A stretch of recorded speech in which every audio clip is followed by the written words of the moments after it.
ನಗರದ ಖಾಸಗಿ ಬಸ್ ನಿಲ್ದಾಣದ ಬಳಿ ನಿರ್ಮಿಸಲಾಗಿರುವ ಸಾರ್ವಜನಿಕ ಶೌಚಾಲಯದ ತ್ಯಾಜ್ಯವನ್ನು ರಸ್ತೆ ಬದಿಯ ಚರಂಡಿಗಳಿಗೆ ಬಿಡುತ್ತಿದ್ದು ಸುತ್ತಮುತ್ತಲ ನಿವಾಸಿಗಳು ಮೂಗು ಮುಚ್ಚಿಕೊಂಡು ಜೀವನ ಸಾಗಿಸುವಂತಾಗಿದೆ.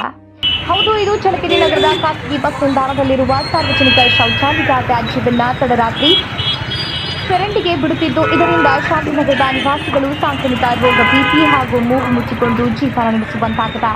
ಈ ಬಗ್ಗೆ ನಗರಸಭೆ ಮಾಜಿ ಉಪಾಧ್ಯಕ್ಷೆ ಹಾಲಿ ಸದಸ್ಯೆ ಮಂಜುಳಾ ಪ್ರಸನ್ನಕುಮಾರ್ ಸಾಕಷ್ಟು ಬಾರಿ ನಗರಸಭೆಗೆ ದೂರು ನೀಡಿದರೂ ಸಹ ಮಾಧ್ಯಮದಲ್ಲಿ ಸುದ್ದಿ ಪ್ರಕಟಗೊಂಡರೂ ನಗರಸಭೆ ಅಧಿಕಾರಿಗಳು ಮಾತ್ರ ಮೌನಕ್ಕೆ ಜಾರಿದ್ದಾರೆ ಎಂದು ಸಾರ್ವಜನಿಕರು ಆಕ್ರೋಶ ಹೊರಹಾಕಿದ್ದಾರೆ.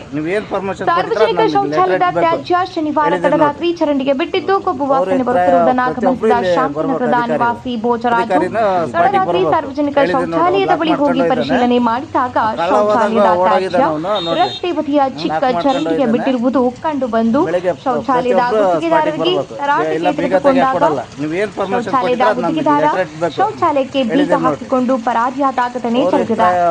ನಗರದ ನೈರ್ಮಲ್ಯ ಕಾಪಾಡುವಲ್ಲಿ ನಗರಸಭೆ ಸಂಪೂರ್ಣ ವಿಫಲವಾಗಿದೆ ಎಂದು ಆರೋಪಿಸಿ ಸಾರ್ವಜನಿಕರು ಶೌಚಾಲಯಕ್ಕೆ ಬೀಗ ಜಡಿಯುವ ಮುನ್ನ ನಗರಸಭೆ ಅಧಿಕಾರಿಗಳು ಎಚ್ಚೆತ್ತು ಶೌಚಾಲಯದ ತ್ಯಾಜ್ಯ ಚರಂಡಿಗೆ ಹೋಗುವುದನ್ನು ನಿಲ್ಲಿಸುವರೆ ನೋಡಬೇಕಾಗಿದೆ.